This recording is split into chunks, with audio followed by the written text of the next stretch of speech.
Hey, I'm Josh Nelson. I'm the Director of Applied Performance at Baylor University. Today, what we're going to do, we're going to talk a little bit about academic fast start. We are beginning to start a new semester here in the summer, but like any semester, all of this holds true. It also holds true for professionals, anybody that's getting into a new period of time in a year, and a lot of little different takeaways that we can have.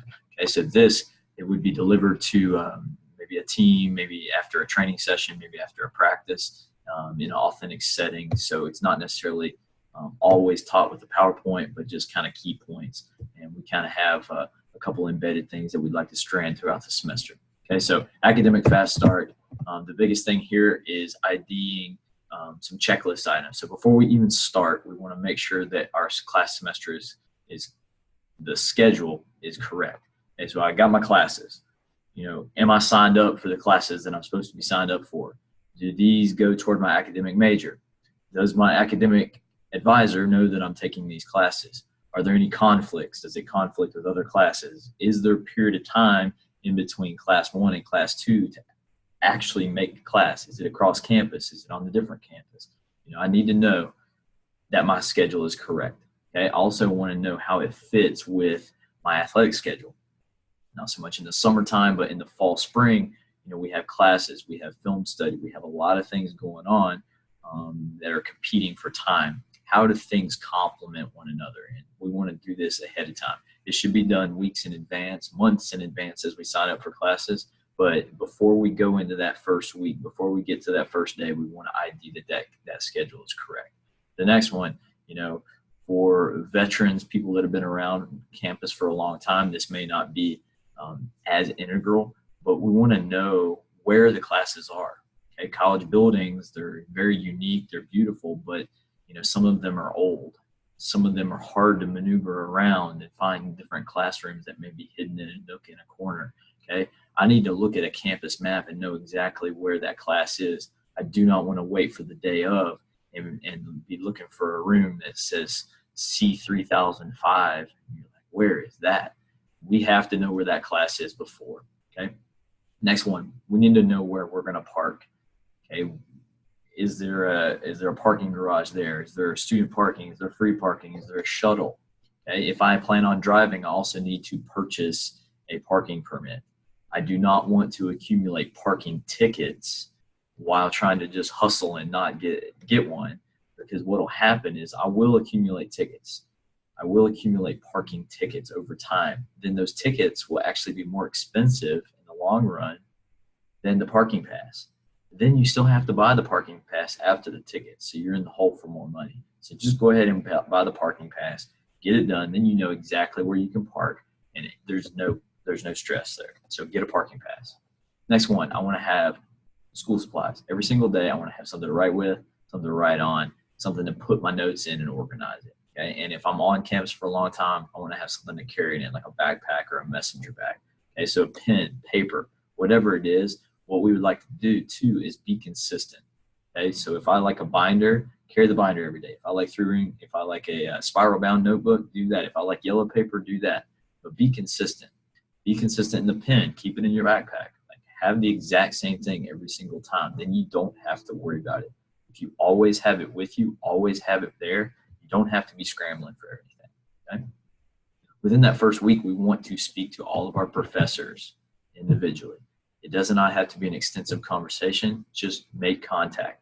Let them know that you're a person and let them have a face with your name. There's sometimes classes that are very big, so we need to make sure that they know who we are, and we need to know who they are. Ask them about them. What are their interests outside of teaching? We need to know that they're a person. They need to know that we're people as well. Then the last one, have a plan to organize everything that you're doing. Are you getting a bunch of worksheets? Are there things on campus Canvas that we need to download? How are we going to organize these things? We need to have a plan now so that when it comes time to study for midterms, for tests, and for exams, we don't have to do that. We've already got it, and we just study. Okay. The next thing, arguably one of the most important things that we can do is choose our seat. This goes back here to finding the campus map and knowing where our classes are.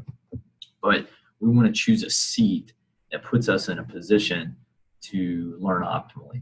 Okay, so classrooms come in a lot of different types of shapes and sizes. Some are massive auditoriums that go up. Kids are spread everywhere. Some are a little bit smaller. Some are like conference tables, okay, where there's like 6 to 8 people. What does your classroom look like? If you are in an auditorium or a traditional classroom setting, oftentimes it can be beneficial for us if we sit in the middle and toward the front. The teacher's going to track back and forth across the class. And if you're in the middle toward the front, you're going to have more exposure time with them. So what they're saying is going to resonate with you a little bit more so than if you were sitting on the edge or in the way back. Okay? So choosing a seat is super important. I should have said this at the beginning, but where you're going to sit that first day, that first week, more than likely, you're going to sit there every single time. That's your identity. That's your seat. You know, we all have been in a situation where somebody takes your seat. Maybe it's on a bus.